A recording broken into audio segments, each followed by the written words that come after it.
হ্যাঁ ম্যাডাম, কি খবর? কাজ কত দূর? এই তো ম্যাডাম চলতেছে। ম্যাডাম, হ্যাঁ, আমার গ্রাম থেকে একটা চিঠি আইছে, পড়া দেন তো, আমি তো আর পড়তে পারি না, অশিক্ষিত। আমি একটু দাঁড়ানো। আচ্ছা, পড়েন। আমি প্রতিদিন তোমারে নিয়ে হোটেলে যাই, তোমাদের সময় দেই, তোমার লোকে সময় কাটাই। এটা আমার পরিবার মাইন্ড করতেছে, তুমি আমার তাড়াতাড়ি বিয়ে করো না। এবার শোনেন। আমি প্রতিদিন তোমারে নিয়ে হোটেলে যাই, তোমার লোকে একান্ত সময় কাটাই, তোমারে সময় দেই। এইসব আমার পরিবার খুব মাইন্ড করতেছে, তাড়াতাড়ি আমার বিয়ে করো। ম্যাডাম, কি হলো এটা? রেকর্ড করছি। কেন?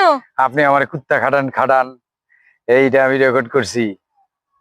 এখন এটা আপনার জামাইয়ের কাছে পাঠিয়ে দিব। কেন এটা করবা তুমি?